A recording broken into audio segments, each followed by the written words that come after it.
काजल की कथित तौर पर उसके पति के परिवार ने दहेज के लिए हत्या कर दी और लाश को कई टुकड़ों में काटकर जलाकर दफनाने की कोशिश की गई। दावा है कि लाश पास के ही एक खेत में मिली और इसकी हालत इतनी बुरी थी कि टुकड़ों को थैले में भरकर लाना पड़ा। शादी के बाद से ही ससुराल जन लगातार उसे दहेज के खातिर प्रताड़ित किया करते थे। 4 सितंबर को अनन्या उर्फ हिना की संदिग्ध परिस्थितियों में ससुराल में मौत हो जाती है। वहीं मृतका के परिजन ससुराल ने अपनी पत्नी की कुल्हाड़ी से मारकर हत्या कर दी। हम फिलहाल नेपसराय के इंदिरा एन्क्लेव इलाके, पत्नी जो है वो समय सो रही थी। इसके बाद उसने कुल्हाड़ी से अपने 30 साल के बेटे और बेटी के 28 साल का जो जिसकी उम्र बताई जा रही है उसके ऊपर भी कुल्हाड़ी से वार किया। बच्चे किसी तरह कुल्हाड़ी छीनकर अपने आप का बचाव किया। जय हिंद साथियों, आपने कई सारे अपराध देखे होंगे, सुने होंगे। इनमें से एक संगीन अपराध है दहेज प्रथा, जो कि है तो घनघोर अपराध, लेकिन उसे एक रंगीन कपड़े पहनाकर ढांक कर रखा हुआ है और उसे कहते हैं स्वेच्छा रूपी दान। और गिफ्ट और उपहार के माध्यम से इस अपराध को हम और हमारी समाज इसे छुपाती आ रही है। यह अपराध ऐसा नहीं है कि आज ही उपजा हुआ हो, यह तो हमारे परंपराओं से चला आ रहा है। प्राचीन काल से इस परंपरा के कारण हमारे घर की माताएं बहनें, न जाने कितने माता पिता इस अपराध से अपने घर उजाड़ चुके हैं। ऐसी कई माताएं बहनें अपना घर उजाड़ चुकी हैं। साथियों, उन्हीं अपराधों में से एक अपराध जो कि हाल ही में चर्चा में है, केरल का वो घटना है। आप देखिएगा कि आपने देखा होगा, दहेज के दबाव में महिला डॉक्टर ने खुदकुशी की। अब साथियों देखिएगा, एक तो वो पढ़ी लिखी महिला है, लड़की है, और उसने खुदकुशी की। और मामला क्या है? केवल और केवल दहेज प्रथा। देखते हैं मामला क्या था। उसके बाद में दहेज क्यों है, कैसे है, क्या गलत, कैसे रोकेंगे, सारी चीजों पर आज चर्चा करने वाले हैं। साथियों, क्या था मामला?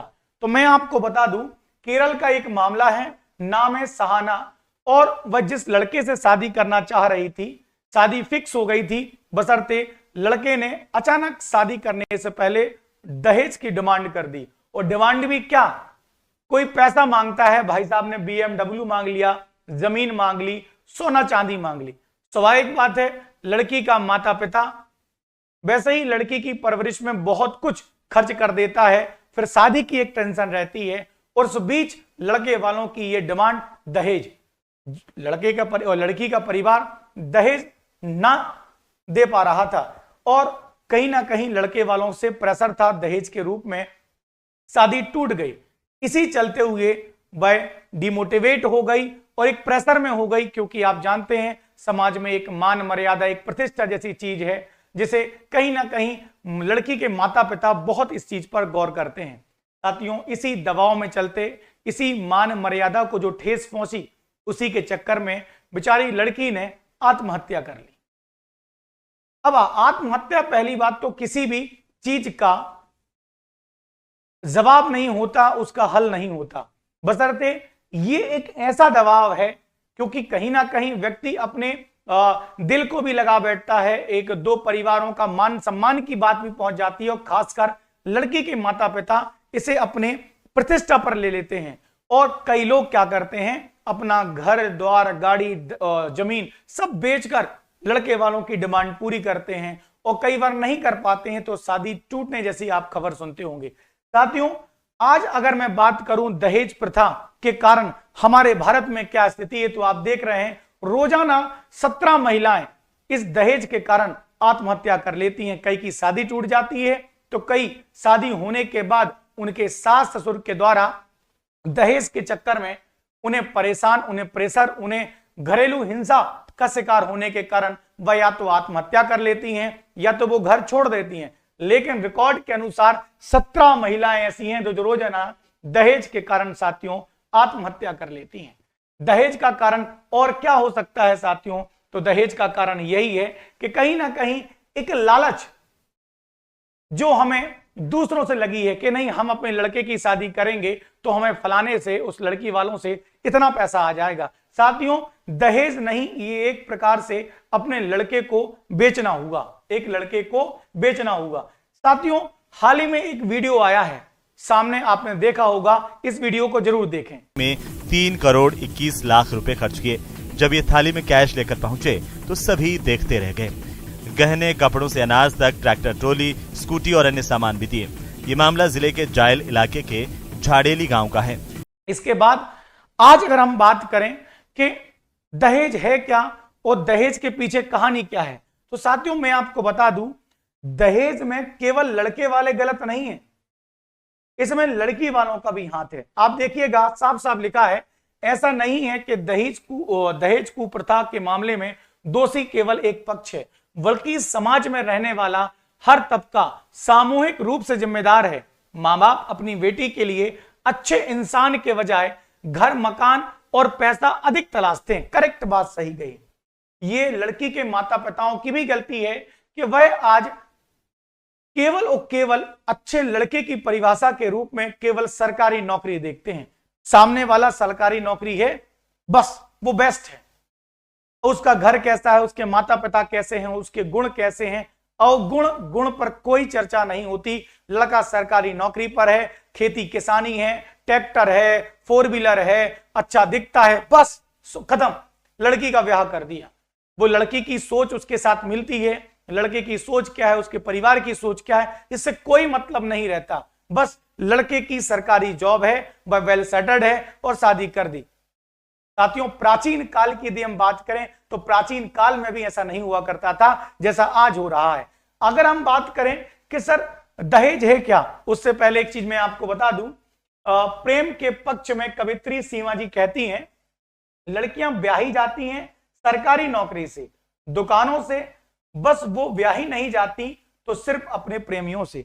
साफ साफ है, मतलब प्रेमियों का मतलब यहां पर या तो मनपसंद समझ लो या एक गुणी व्यक्ति समझ लो। आज आप देख लो, आज अच्छे व्यक्ति की पहचान कैसे निकालते हैं। जहां आज हम अपनी बहन या बेटियों की शादी करते हैं तो केवल ये देखते हैं कि लड़के के पास सरकारी नौकरी है, वेल सेटल्ड है, बस खत्म, और कुछ नहीं देखते। साथियों, अगर हम बात करें कि आखिर ये दहेज प्रथा है क्या, तो जीरो से लेकर अब तक की पूरी कहानी समझें। प्राचीन काल में अगर मैं दहेज की बात करूं तो प्राचीन काल में दहेज जो है लड़के पक्ष को दिया करता था, और शादी में दिया जाने वाला एकमात्र ये उपहार एक भेंट था, जो कि लड़की वाले अपनी स्वेच्छा से, अपनी इच्छा से लड़के वालों को दिया करते थे, वो भी स्वेच्छा से, जबरदस्ती नहीं थी। क्लियर है? लेकिन इसकी शुरुआत स्टार्टिंग से होती है, वो भी इच्छा अनुसार। अब देखते हैं साथियों उत्तर वैदिक काल की कहानी। उत्तर वैदिक काल में दहेज क्या था, तो यहां देखिएगा, अथर्ववेद के अनुसार दहेज प्रथा बहतू के रूप में उत्तर वैदिक काल में शुरू हुई थी। यानी प्राचीन काल में, उत्तर वैदिक काल में दहेज को हम बहतू कहा करते थे। इसका मतलब बहतू में था कि लड़की वाले स्वेच्छा से लड़के वालों को कुछ उपहार में दिया करते थे, जबरन नहीं था। फिर मध्यकाल आया, समय बीता, समय आगे बढ़ा। उत्तर वैदिक काल के बहतू को मध्यकाल में स्त्री धन का नाम दिया गया। स्त्री धन भी बहतू के जैसा ही था। इसमें भी लड़की का पिता अपनी इच्छा अनुसार पैसे और तोहफे अपनी बेटी को देकर ससुराल के लिए विदा करता था। इस स्त्री धन का उद्देश्य था कि धन बुरे समय में काम आएगा। स्त्री धन पर केवल लड़की का ही मालिकाना हुआ करता था। बहुत बढ़िया बात कही है। यानी स्टार्टिंग में तो गिफ्ट वगैरह चला करता था, उपहार चला करता था, लेकिन नीचे ये था कि चलो भाई, लड़की जब बुरे वक्त में होगी तो कहीं ना कहीं ये पैसा जो लड़की वाले दे रहे हैं काम आएगा। लेकिन समय बीता और आया बेटा आधुनिक काल, मॉडर्न जमाना, और मॉडर्न जमाने ने उसी बहतू को एक नया नाम दिया, दहेज प्रथा। दहेज प्रथा पहले केवल और केवल एक ऐच्छिक थी। लड़की वाले चाहें तो अपनी इच्छा से जो भी बन पड़े अपने लड़के वाले नहीं अपने दामाद को दे सकते हैं, ससुराल पक्ष को दे सकते हैं। लेकिन मॉडर्न जमाने में, आधुनिक युग में साथियों, यह कंपलसरी टाइप का हो गया, नहीं तो शादी नहीं होगी।